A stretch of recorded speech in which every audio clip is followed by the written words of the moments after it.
Welcome back to day 2 of the eShip Summit 2021 from the Hochschule München University of Applied Sciences. I just think looking back, yesterday was a great day. We had a fantastic keynote speaker from Bojan Adamowicz from the Babson College in the USA about the best practices that they're using for entrepreneurial education in the classroom at Babson College. We went then straight into a panel discussion about entrepreneurial education with a range of experts in the area.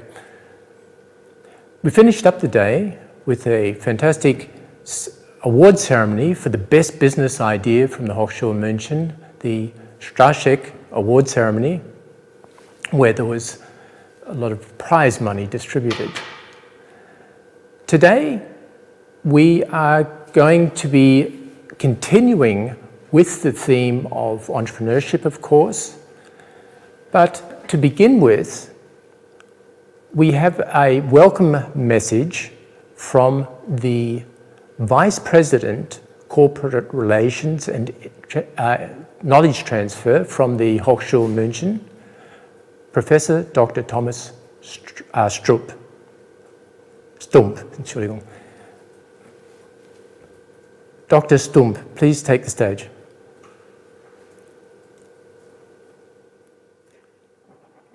Yes, Peter, good morning and thank you for your introduction.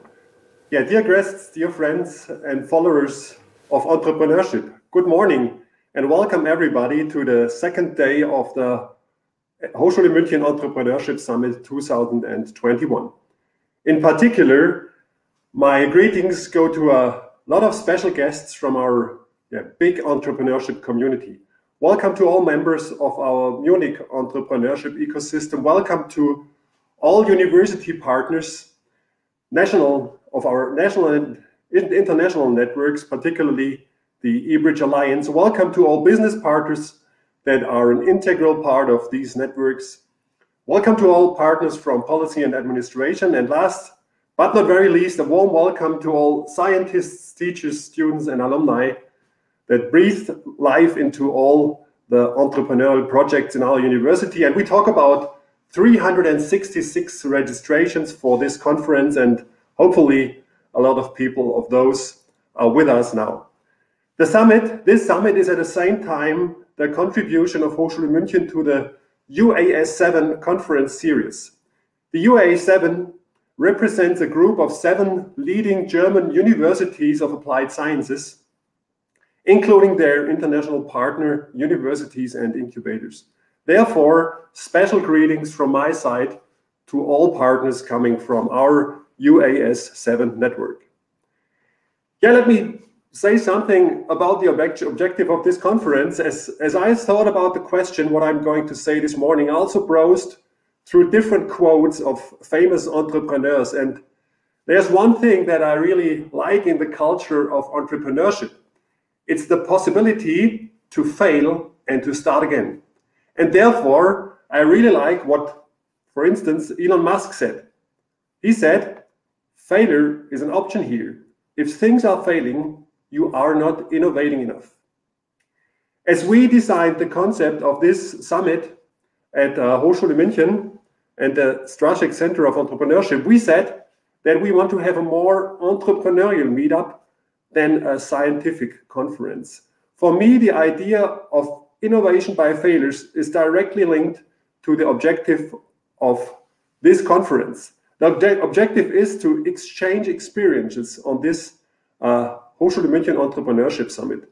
We want to talk about things that work and things that do not work. For instance, we want to create an exchange of best practices that also contains the exchange of experiences of what works and what doesn't work. So this summit shall be open, practice-oriented, and shall be an exchange of ideas. Ideas on the bigger question of the role of universities in regional and international innovation ecosystems. We heard yesterday also about the topics that we decided to discuss here, but let me briefly repeat them. We want to talk about 5 topics. entrepreneurship education, formats and approaches, startups support at universities, co-creation, cooperation between corporates, startups, and universities, network and internationalization, the role of universities in innovation ecosystems, and practice-oriented entrepreneurship research. I want to also look briefly back to the first day of this conference. Yesterday afternoon, we started to work on these topics in parallel sessions also, and the focus of this day will be to continue this exchange. And for me, in the end, it's often the stories, the metaphors that we hear, that I personally keep in my mind. And going back to the perspective of Klaus Seiler and his view on the entrepreneurship, I remember about the story of his story of the latest Munich Jazz Concert and about his perspective on the bands there and how this links to the setup of entrepreneurial teams. We heard from Bojan Amovic how Babson College works on the entrepreneurship environment, and I always will keep the metaphor on greenkeeping in, for instance, Wimbledon, in order to have a nice grass to play tennis. And that draws a picture of an environment that has to be constantly kept ongoing, and I can only tell you this is also what we do at Hochschule München from the board perspective. We continuously work on an environment that enables entrepreneurship at our university.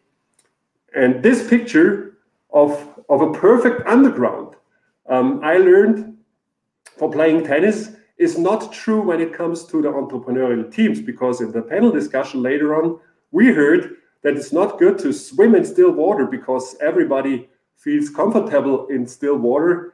And maybe for entrepreneurial teams, we should have more than a whirlpool and dynamic water in order to activate the people.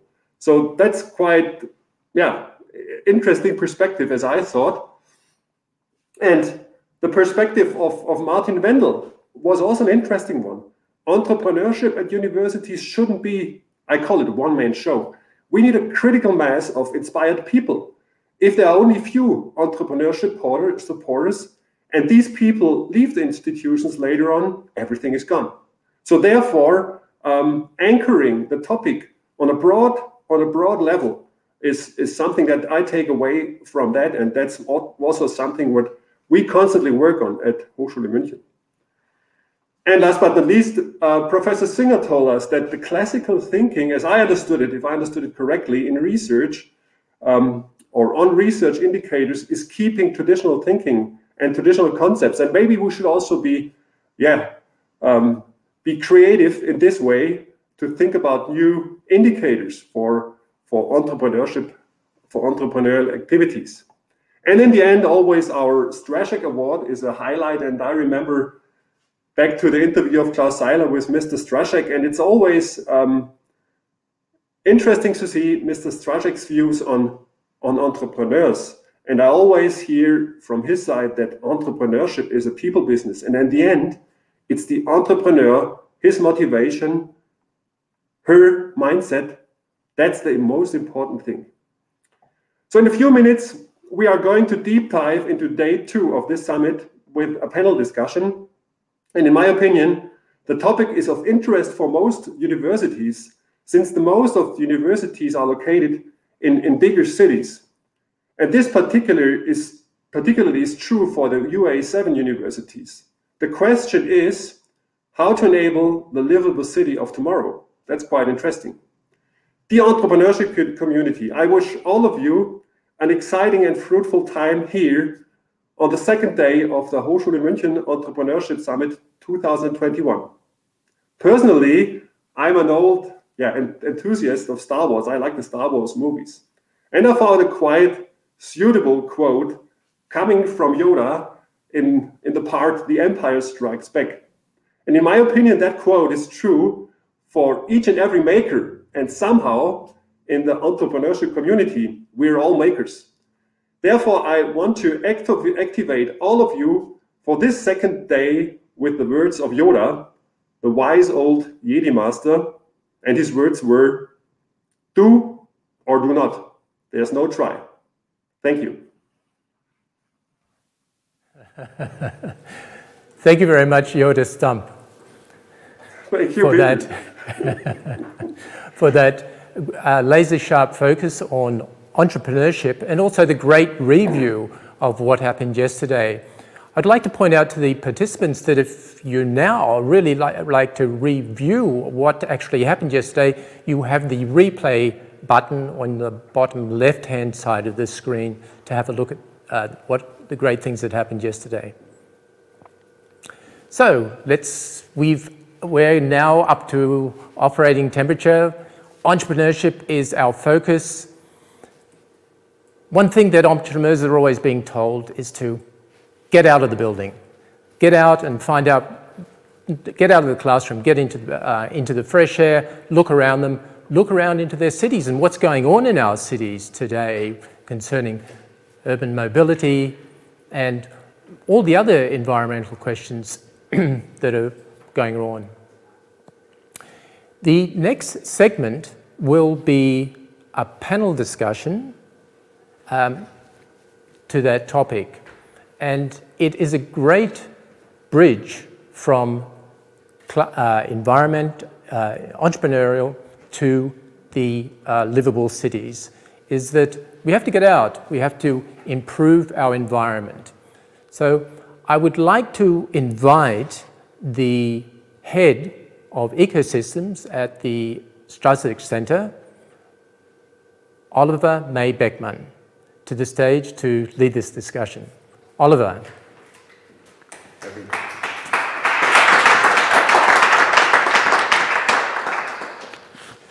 Thank you, Peter. Good morning, everyone.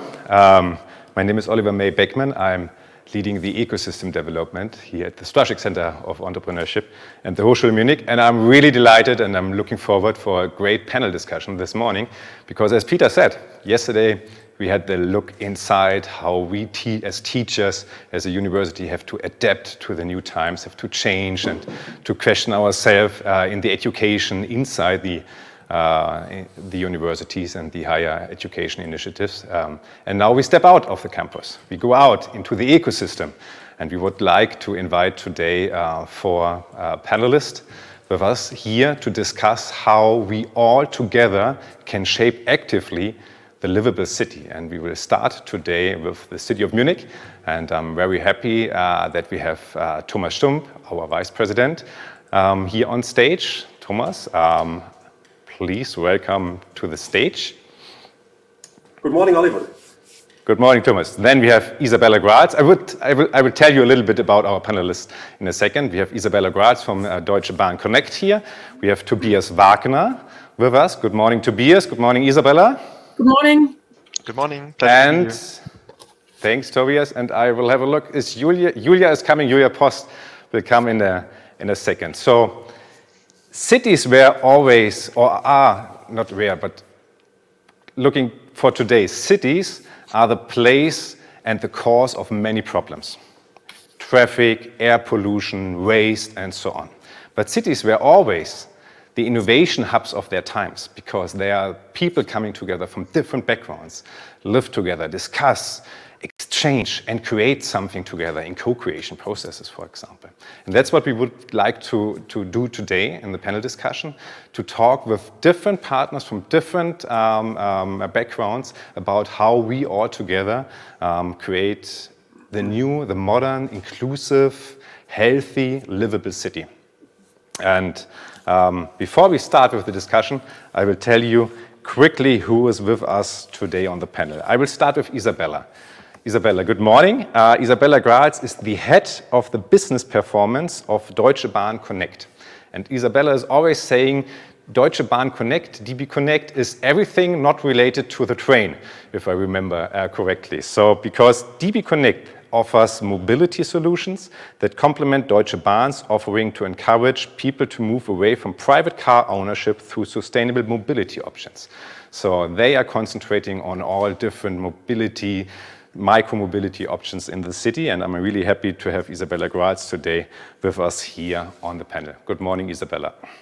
Thanks very much for the introduction. Pleased to be here. Then you already had the pleasure, and we had the pleasure from Professor Dr. Thomas Stump, our Vice President, with the welcome word this morning. And you already been introduced to the audience. But let me say just one thing more. Thomas Stump, as Vice President and Head of Corporate Relations and Knowledge Transfer, and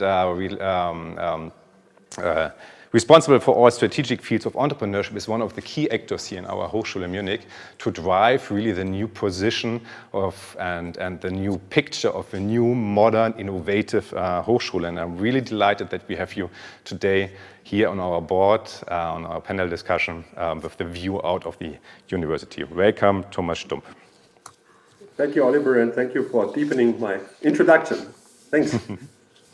And then, of course, we were talking about entrepreneurship, startups, and how we can shape the new tomorrow, for example. And who are these kind of new entrepreneurs? And we are always asking ourselves, and we are really happy to have Tobias Wagner with us. Tobias is the co-founder and the CEO of ChargeX, and I think he will tell us a little bit later about ChargeX. But Tobias, you studied finance here at the Hochschule Munich, if I remember correctly, and now you're doing your master's in automotive and mobility management in Ingolstadt. And I have to read because it's, I have to be sure again.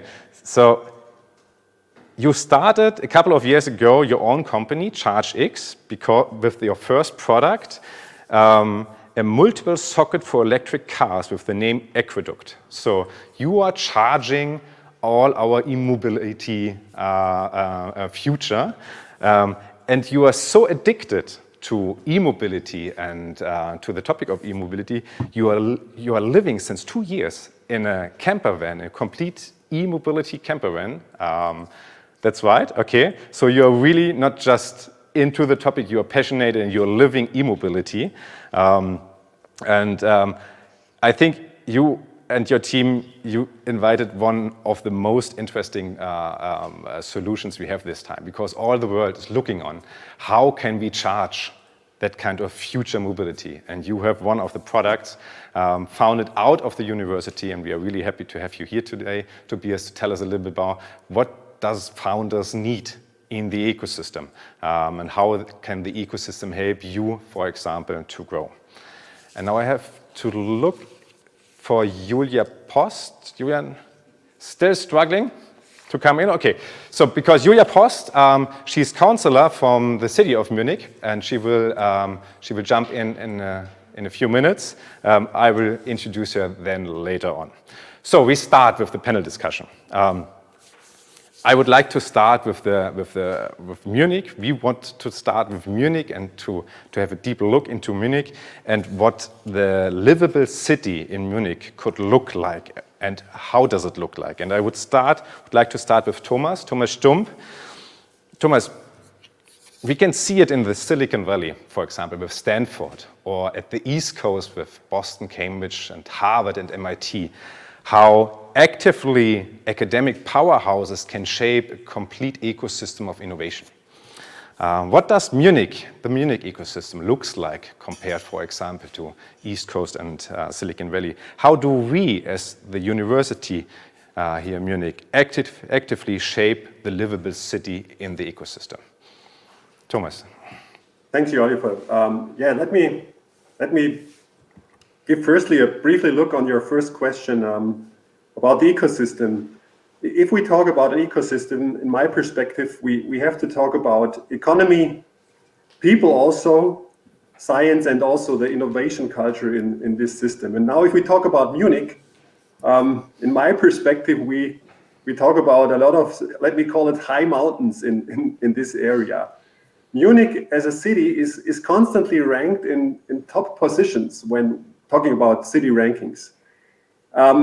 If you look to the economic performance, we heard yesterday also already from Martin Leitner, we're here in a constantly growing dynamic system. And I looked for some numbers also, talking about the gross domestic product, GDP, we talk about a ratio of 19% of the GDP of Bavaria. And if we also take the surrounding region of Munich into account, this makes already 31% of the GDP of Bavaria. So Munich has, then the next thing is, Munich has the highest purchasing power, and there a significantly higher index compared with other big cities in Germany. Talking about people, we can see that 11.4% of people in Bavaria live in Munich, and if we go to the metropolitan region, which is a quite big one, I have to admit, we talk about 47%. And now if we look to science, Oliver, we talking about Munich, we talk about 16 universities located in the planning region. We talk about 140,000 students, and we talk about a lot of non-university scientific institutions also. So taking a closer look to the innovation system, I would say that Munich is a hotspot for startups in Germany. And we see a lot of successful startups, in particular deep tech startups, that were founded here. So in these high mountains, Hochschule München, I can only say from my perspective, makes up an integral part that also gives answers to your second question on how we actively take this part, yeah? And of course, it's our entrepreneurship center, the Strasek Center of Entrepreneurship, where we create more than 30 innovative startups per year, together with partners coming from economy, culture, society, and so on. We bring challenges from the society and the city to our learning formats, and we furthermore develop subject-specific living labs, for instance, in our innovation network and university. I'll give you one example. Next week, we are going to have a dialogue forum on the topic From Throwaway Society to Circular Economy, Reduce, Reuse, and Recycle. A really interesting and important topic in my view. And of course, we contribute by more than 3,300 graduates per year from our 14 different departments to the economic strengths of this region. Yeah?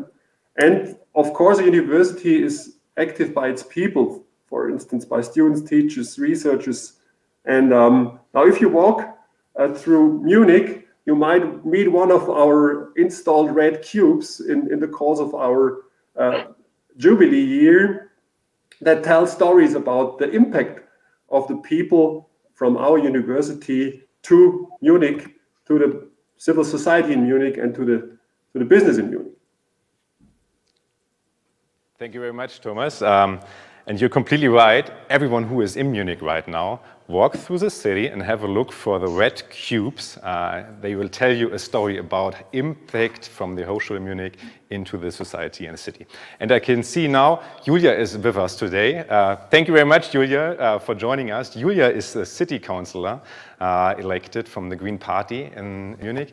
And she was very active, and she was responsible to bring the open innovation format Update Germany, Update Deutschland to Munich. So she is responsible, was responsible for that kind of formats Thomas Stump just mentioned. How can we engage with citizens, with real problems, not just from corporate side or from academic side, but from the city as a whole. So, Julia, very happy to have you here, and I would like to give the word to you and ask you, what does a livable city look like for you? What kind of picture can we imagine if we are talking about livable city? And what is Munich? Let's start with, Thomas said it in the beginning, we always have to look on what are we doing good and what are we not doing so good. And let's start with doing good. What is for you Munich doing good in these times for shaping that kind of livable city? Yeah, hi Oliver, hi everyone. Thank you for having me. And what's already good? I like the point of view of your question. That's rarely for a politician, but it's the truth, yeah. And you asked me what is a livable city for me personal, and for me it's a place with many options, access to culture, to events, for example, but also job options and good education, green spaces in the city, green spaces around the city. And in all these parts, Munich has a lot to offer. Yeah, some points I've already mentioned, like culture, but we are really an important business location. We're becoming more and more a startup region, with many companies having their headquarters in town, like BMW, Siemens, Allianz. Munich is Germany's #1 host for listed companies on the German stock index. And moreover, what's very special in Munich, we have a very good mix of different sectors, and that makes us very, very strong economically. And we have universities of excellence, great leisure activities. But what I love most, and Thomas Stumpf said it already, we have really, really great civil society here in Munich. There's so much engagement, there's so much involvement, so much ideas, and that's probably our most valuable resource here in Munich. Thank you very much, Julia. And we will come later on then the topic how really to engage all the different stakeholders, because not just to have them, but how can we come into co-creation. But I would like to hand over to Isabella now, Isabella Grals. Isabella, tell us a little bit more about Deutsche Bahn Connect and how you shape the city, because it's everything not related to the train. So looking into the city, what you are actively doing, and how do you cooperate with others in the city to fulfill your vision, your dream, what DB Connect would like to achieve? Yes, thank you, Oliver. So to begin with, I would like to say that DB's overall strategy is that we have a very strong public transportation system, so that there is no need for private car ownership. And this should become true for people living in a city, in suburban and metropolitan areas, but also beyond that. So really in the, let's say, in the countryside, which is maybe one of the toughest challenges, taking a look at the German landscape or German countryside landscape. When we think of a livable city, we as DB Connect, as you mentioned, we are providing sharing solutions, car sharing and bike sharing. And we do that in collaboration with other companies, but also in collaboration with cities and also startups. Let me explore a bit what I would like to share some ideas. So, for example, we provide bike sharing solutions to cities, and so we do all the operations and also the innovation part, and also the digital apps, and we are a full service provider in that sense. Besides that, we also serve companies and corporates. For example, if they want to have corporate mobility or campus mobility at their premises and sites, we provide bike sharing solutions and also car sharing solutions that help them to work with fewer cars, for example, in their fleet pool. And we do the bike sharing solutions for a corporate in Munich, for example, BMW, and we provide and operate the bikes that they use for the company mobility here in Munich. And the third thing where we work is that we also do we work strongly together with other DB companies in the so-called new mobility area or segment of DB, where other companies are also integrated, providing, for example, on-demand shuttle services like Ioki or Clever Shuttle, or mobility analytics, as they do too, and they both do that very often, also in collaboration with incoming analysis. And besides that, when I think of a livable city, to me, a livable city means it's small and beautiful. And this is maybe why I chose Munich as an Austrian, Munich to live in Germany. And small and beautiful, but still having enough space for the different needs of the society. And what we see in our research and in our projects, that very often the space is either used for vehicles, for example, to park vehicles, or it can be used for different activities like leisure time, walking areas and cycling areas, which we also have seen during the pandemic in many cities across Europe and the world. And so I think a livable city is a city that provides mobility options to to draw back on what Julia just said previously. And we as a corporate and as a subsidiary of Deutsche Bahn, we see our responsibility to connect with other partners, be it communalities, transport authorities, and associations, to provide best possibly an integrated system of different parts and pieces that form the overall mobility offer for the city and for the citizens living in that city. And maybe finally, I would like to mention that startups have always played a very important role for DB Connect, because Call a Bike was founded over 20 years back by a startup, even though we might not have called it a startup at those days. But it was founded, and then like 20 years back, it was integrated. It was bought from DB and integrated in the DB portfolio. So you see that very early on, DB had recognized the power of startups in order to bring innovation into corporates. And this is what we continuously are doing and what we are striving for. Thank you, Isabella. And I would like to mention one more thing and ask you one more thing. But before, for all the international guests, Call a Bike is the very first bike sharing system. I think it was the very first bike sharing system in Germany 20 years ago. And as a startup, founded then by DB Connect, and say, yeah, let's scale it up. Let's help and scale that kind of business. And that's what you are doing till now as the fourth runner or the first mover in that field. So your connection to startups, we see, what is your connection to Hochschulen, to universities, to education, entrepreneurship, innovation centers? How do you work with them together? First of all, we are very open. So for any good ideas that you might have in your mind, either students or project teams, if you have a great idea that is connected to our portfolio, that means first and last mile mobility services, then feel free to address us at any time. Of course, we have to select among the ideas that are suggested to us.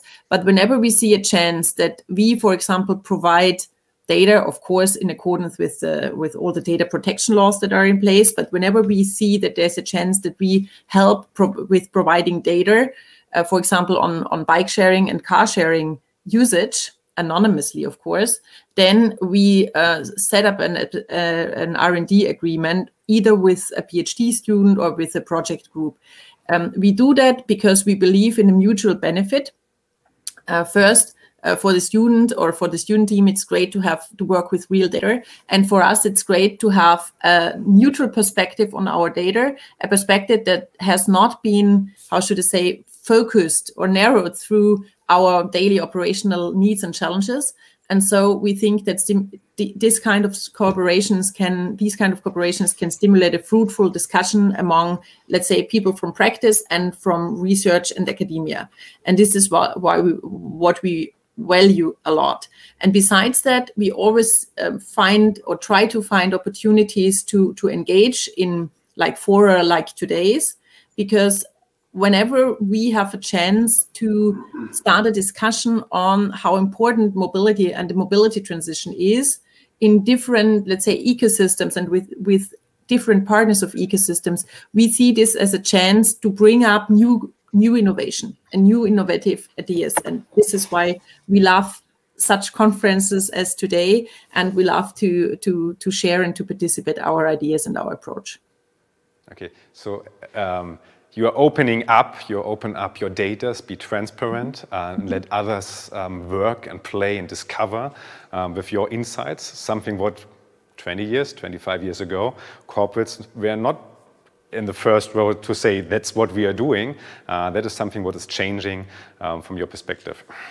Yeah, and maybe just a little note on that, because now I'm talking for DB Connect, and we are only a small company within the whole DB corporate world. So of course there are others who decide on different levels when it comes to the DB data. So everything that is around trains. So just that nobody gets confused here. So this is not my field of decision-making power. But when it comes to the Call a Bike and Flinkster car sharing data, here I can say we do whatever we can to enable research and insight and knowledge creation. Thanks, Isabella. I would like to come now to Tobias. Tobias. So as I said, not just everyone in Munich, but maybe the complete world is waiting for innovative solutions to secure charging infrastructure. from the beginning, you were pretty aware of that topic. And with ChargeX, you developed such a revolutionary idea. So, but it says, it takes a village to raise a kid. Following the saying, how does the regional ecosystem supported you in founding ChargeX? What role does universities and the entrepreneurship and innovation centers played for you in the last years to develop your idea? Yeah, thank you, Oliver. So in a nutshell, it played a key role. That's why we are still here and still be able to produce our solution and to sell it to our customers. But in the end, maybe a short summary of what we're actually doing at ChargeX. So we are looking into the future that charging infrastructure will be the biggest bottleneck for EV charging and in general for the adaptation to electric mobility, because the ranges are getting up, the prices are going down of those cars, but if you can't charge your car, you will have a problem and you won't switch to electric vehicles.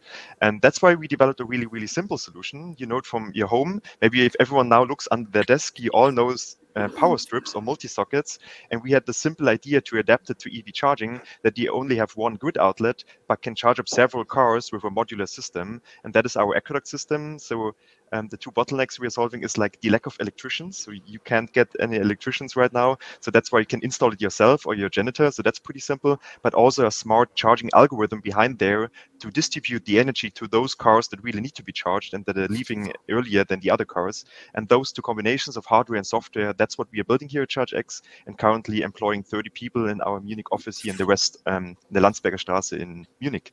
And in the end, yeah, the ecosystem is a key role, because the idea was actually born not in Munich, but in Ingolstadt when I was still studying there. And one of the first steps we took was moving to Munich, because we thought that the likelihood of surviving in a startup, because in the first stages, it's pretty unlikely that your product will come to the market, because it's actually difficult to build a startup. That's why we thought that Munich has a better environment, a better ecosystem, and also help from other companies as well, and maybe also access to capital. So that was definitely a good decision to move here to Munich. In the end, I guess the sparring with other startups and sharing experiences and sharing fuck-ups and to learn from them is a key thing, because if you want to go far, you have to go together and take the experience of other founders as well. So that's why there are a few startup hotspots like Berlin, but also now Munich, which is maybe even better than Berlin from my perspective. So that played a key role that we are successful now in the Series A stage. But in the end, I really also appreciate like the ecosystem here in Munich with the other universities, because, for example, we have been founded or helped by the university for the Exist Stipendium. So it's like a boost program in the beginning when you just have an idea, but you need some capital to validate it. And without this funding program, like we wouldn't be here now. We couldn't employ those people because we are building technology that is hardware related. So it's also some capital necessary in the first place. So that helped us a lot. And in the end, like you already mentioned, like I studied finance, and so I had a broad overview about how a company works, but actually that's not sufficient enough to build a venture. And like those programs like the Staszek Center offering, like the entrepreneurship, the academic program for entrepreneurship that I did a few years ago, that really helped me to know what you need to do to build a product, to build a team. And that was really inspiring for myself, because I know where you are right now, Oliver, in the creative hall. That's where we worked and learned the skill set that we had. So in the end, I guess the city is really critical for the success of the company. And here in Munich, it's pretty well, because another example would be we are doing together pilots with the city of Munich, but also with the universities, for example, in the Munich Urban Colab, which is close to the Lotstraße, where we are also demonstrating our solution to a corporate partner like BMW, where we could just demonstrate it, tell to people how it works, and to build use cases. And that wouldn't be possible if we would do that on our own. So in the end, yeah, we're pretty happy, and the ecosystem played a key role that we are at the stage where we are right now. Yeah, thanks, Tobias. So we had the look on today, Munich today, how the ecosystem is working and what are we doing pretty well. You may be all following the news, the tech, the new deep tech hub of innovation in Europe, Isar Valley. Next big thing is, of course, coming again from Munich. Decacorns, unicorns. Sono Motors, for example, a small startup from Munich yesterday, started at the stock market in the US and closed with more than 2 billion. So really success stories. But let's be honest and have a look a little bit deeper. And I would like to combine it with the question on looking into the future, looking into 2030, for example. Looks far away, but 9 years is not so far away. Tobias, so what do you think? What can we do better in an ecosystem like in Munich for founders like you in the next 9 years to be more active and more enabling founders like you? You said you needed money, skills, methods, and maybe the space for pilots. But what else do you think is needed for startups and for founders like you? And what can we do in Munich to fulfill that kind of vision? So in the end, I guess a city of the future needs to play some kind of role model for other cities as well. And what I would like to describe is like a city always needs to reinvent themselves because like our future is changing so fast, our technology is changing so fast. And for example, my sector, I'm working in e-mobility, that just started like 10 years ago, and it has been like exciting in the last 3 years. So when I studied my first bachelor, like that was not aware there was no e-cars on the road, and that showed like the technologies are evolving so fast, and the cities need to implement that in their help for the other companies as well. So for example, my parents also did the same job for their whole life, and I'm pretty sure that I'm not going to do the same thing that I'm doing right now in maybe in 15 years, because there will be a new technology, there will be access to different new things that I can learn. And I guess a city need to have like a place where people can learn new stuff and have access to entrepreneurial activities on a regular basis. Because I guess the listeners on this panel discussion are like 20 plus years, 20 to 25 years old. But in the end, people should have access to these entrepreneurial activities, to the universities over a long period of time on a regular basis, and also to get deeper in those products that we need in the future, I guess. And yeah, we have to do several jobs, and I guess university and the city and the ecosystem needs to be aware that it's not going to be the same in the next 10 years. Okay, so more access to learning environments for reinventing and rethinking about topics, technologies, trends, innovations lifelong. That is something what we need to establish more and better, not just for the 25 to the 35-year-old students, founders, innovators we are talking right now, but for a broader perspective. Okay, Julia, I would like to follow up with you.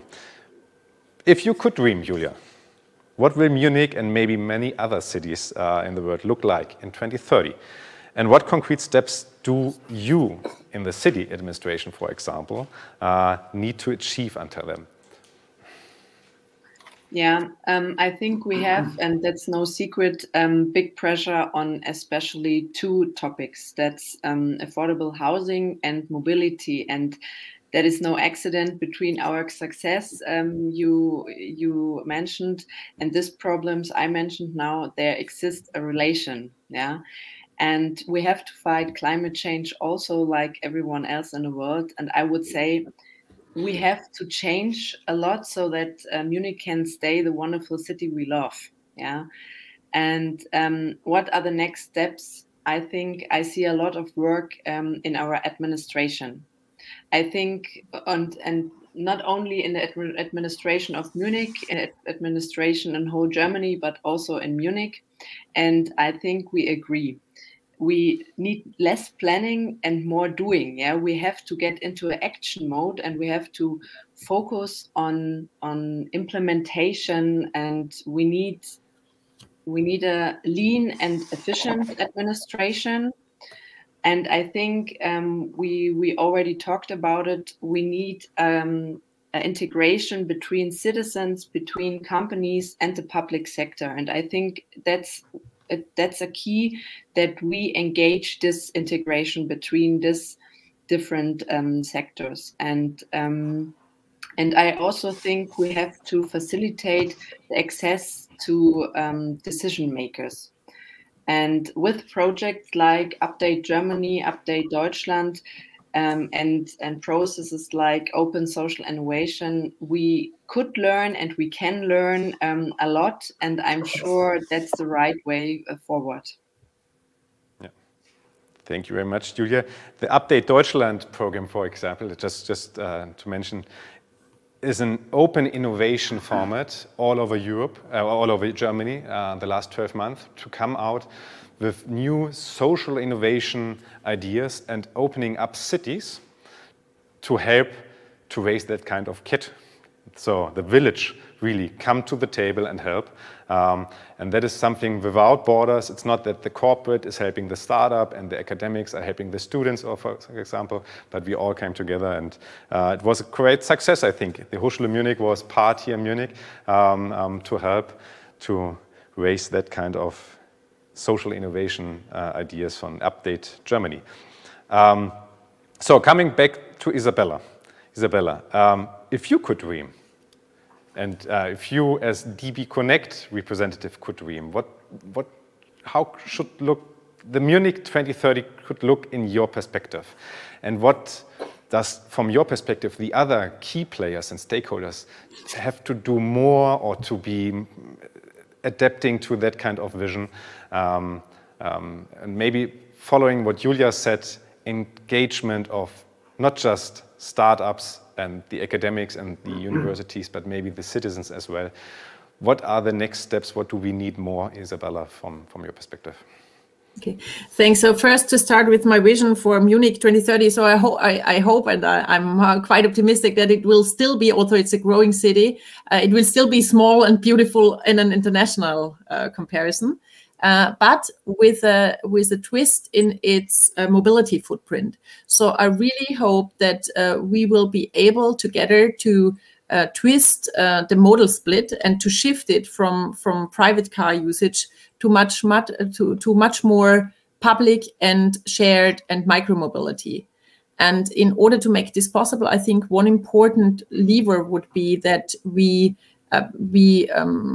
take care of a better integration. So regardless whether the city itself or the city's transportation authorities are providing public transport opportunity, or whether there are private players in the Munich city landscape, I think from a customer perspective, we need to integrate all those offerings and to make, let's say, my personal ideal would be to have one ticket that serves you within Munich in a certain Munich area, and then you could use all kinds of public, private, shared mobility whatsoever, so that it's really easy to start switching from private car trips to other alternatives. And what DB Connect could contribute to that vision, besides our classical portfolio, namely car and bike sharing opportunities, we have launched 2 new products. One was launched, which is a rather B2B product. So we provide a mobility budget called Bonvoyo. This addresses corporates who want to provide alternatives to the company car or mobility as a fringe benefit. And this includes all kinds of mobility that can be easily used and easily also charged to a mobility budget that is provided to corporates. And I hope many corporates based in Munich will find such kinds of products attractive and use them and provide them for the employees. And then we also have developed a digital tool, for example, that is called Curbside Management, where cities and planning authorities have the opportunity to easily, by digital tool, to easily manage public spaces, to see where a vehicle are charged and to communicate easily with all the providers where should be parking regions or temporarily no parking slots available and so forth, so that would ease communication among all the players that are in the city. And last but not least, what role could university play to make this future possible? I think besides what I said, classic research collaborations, projects, pilots, as Tobias had mentioned, I think universities could have a very particular role, because with their innovation centers, they are well connected among different players, and they have, from their, let's say, mission statements, they have per se a kind of neutral position. So when they approach somebody or hear about the project, the other partners would not necessarily think, okay, what is their business interest behind and so forth. So they can be very open and connect also other parties and say, okay, we know that company and that could be interesting to talk to you as well with that company, because you seem to have something in common. You might create a synergy. And the same is also true for the contacts university have to city centers and authorities. So I think they could really be a kind of glue among a role, or having an extensive role as a glue between the different players in the ecosystem. Okay, Thomas, so we have to be more the glue in the ecosystem. I like that picture. But from your perspective, we heard now the demands of the startup sector, the corporate sector, what Julia and the city administration is dreaming of and thinking of. What do we have to do as a university? How do we have to adapt and change in the next years to that new demands? Yeah, thank you, Oliver. I took some notes on what was said, and we heard Tobias Wagner talking about reinvention, I would say, and the picture of, for me, the picture is, how could we, with our structures also in education, adapt to that picture, Tobias, that also draws a picture of and a demand of flexibility, right? And I think we're already working on that, our universities. So generally spoken, one answer is that our modules get a bit more flexible and smaller. And we invented so-called module certificates quite a long time ago. And what we see now is that the European Union is pushing more on so-called micro-credentials, small learning modules that can be put together to a necessary thing that somebody is needing to inventing in a certain area.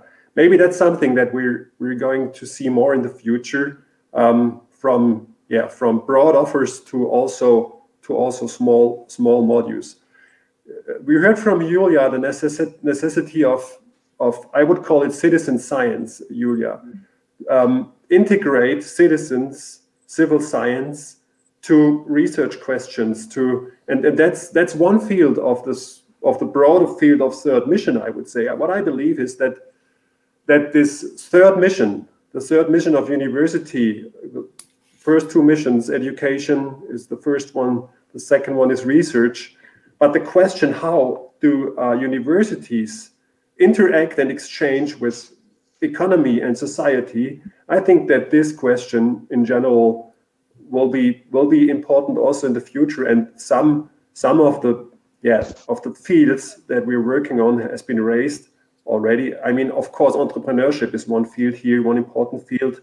We heard citizen science, and we're working on that in our networks to integrate also society to challenges that we have, and I think that's going to be an important question in the future also. So if we're talking about our startups, what I believe is that the impact will be an important question in the future. So at the moment we see a lot of startups coming from business sciences and also social sciences. What might be connected to the fact that entrepreneurship is really closely connected with economic sciences, right?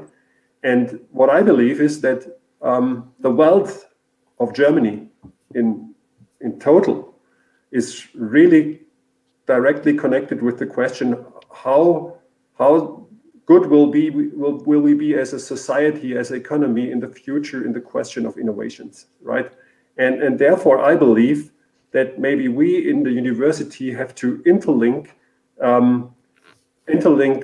technical innovations better with social and business innovations, or students or capabilities. Maybe that's something that we're going to see also in the future. And if we talk about subjects, Oliver, I can only say I believe that in 2030 climate will be much more important than today, because I don't see that we solve it so fast. And I that's also a trend that I see at the moment.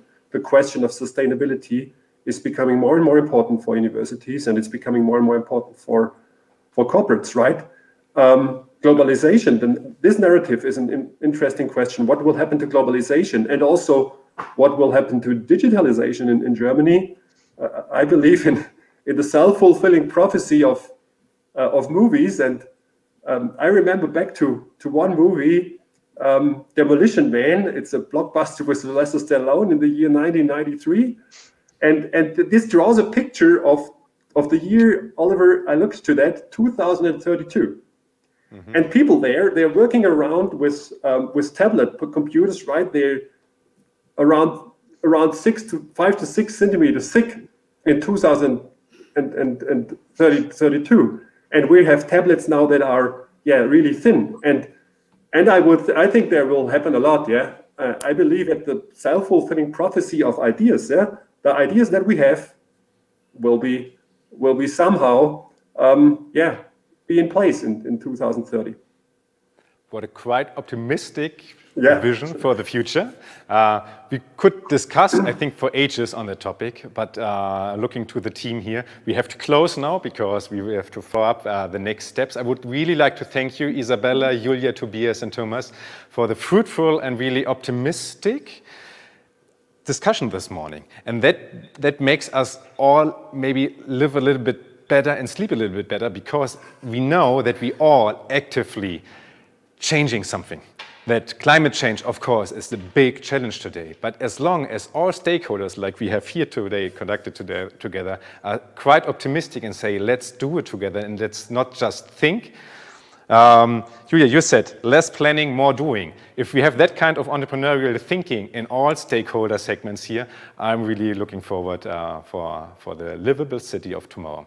And with that, I would like to give back to our host and moderator, Peter.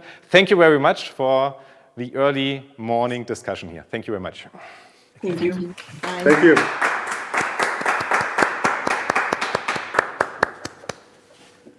Yeah, thank you, Oliver, and thank you all the panelists for that excellent discussion, underlining how much innovation is going on in the area of livable cities, and also the potential there and even the necessity to go further.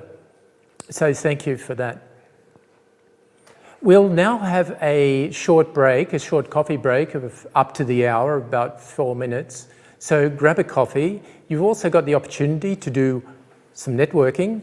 Hit the networking button and you'll be connected with somebody else, a random participant, for 3 minutes, where you can deepen your connections with the other people in the summit.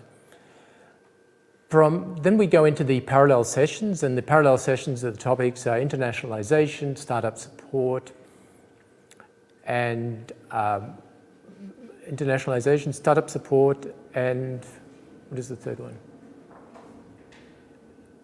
Education, of course, our main topic. Okay, so see you back then, and then we'll go into lunch. So continue having a great summit.